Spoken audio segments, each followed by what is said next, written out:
Angela Merkel was ready for her NATO photo op when Berlusconi, deep in a phone call, completely ignored her. She stood waiting, hands clasped, zero patience, like she'd RSVP'd to a party where no one saved her a seat. Super awkward power move.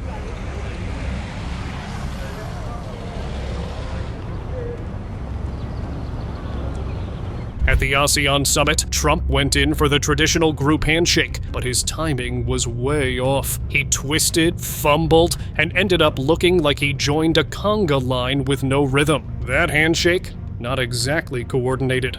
Ronald Reagan tripped while climbing the steps to Air Force One. One of those blink and you miss it falls. But instead of panicking, he stood up, smiled, and gave a confident wave. Just like that, he turned a tiny tumble into a smooth, classic Reagan recovery. Trump's hair met its match when a wild gust of wind pulled back the curtain, literally. Cameras caught every flap and flutter as the wind gave America a peek behind the style. That I welcome this kind of examination because people have got to know whether or not their president's a crook. Well, I'm not a crook. When Nixon addressed Watergate, his famous "I am not a crook" line was supposed to clear the air. Because people have got to know whether or not their president's a crook. Well, I'm not a crook. I've earned everything I've got. But it kinda did the opposite. Instead of ending questions, it gave people something to quote forever. That I welcome this kind of examination because people have got to know whether or not their president's a crook.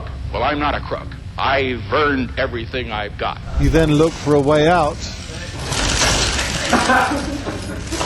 President Bush finished a press conference in China, turned to leave, and walked straight into a locked door.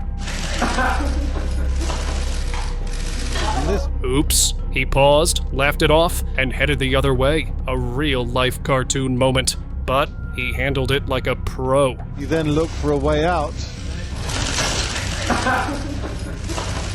I got them $1.9 trillion relief so far. They're going to be getting checks in the mail that are consequential this week for childcare. A lot has been happened already. In a 2021 press conference, Biden leaned in and started whispering answers like he was revealing state secrets. I'm going to fight like heck to get them the rest of what I think has to be done. It was weirdly intense and kind of funny. More ASMR than leadership. Safe to say the internet had a field day with that one.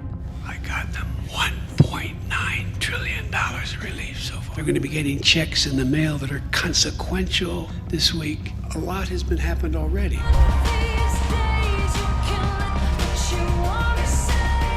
Hillary and Tim Kaine stood under a storm of confetti and balloons so massive it looked like a parade hit them.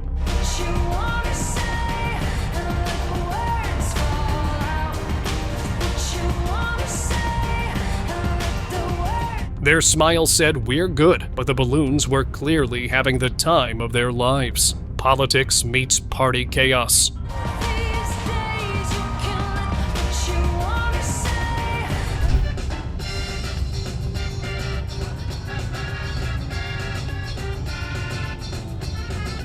Boris Yeltsin turned a campaign stage into his personal dance floor. He twirled, swayed, and wobbled with unfiltered joy.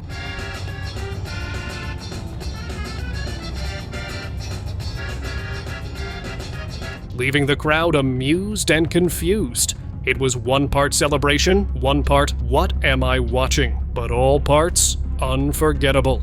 I believe that diplomacy should be the cornerstone of any foreign policy. And I can see Russia from my house.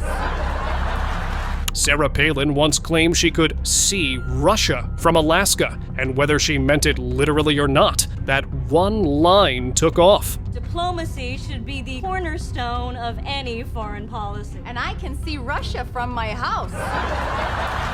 The internet turned it into a meme factory, and suddenly, geography jokes were trending in politics.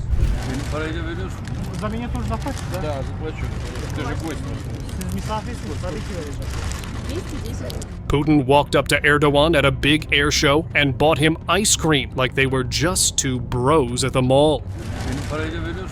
За меня тоже заплатите, да? Да, заплачу. Ты же гость.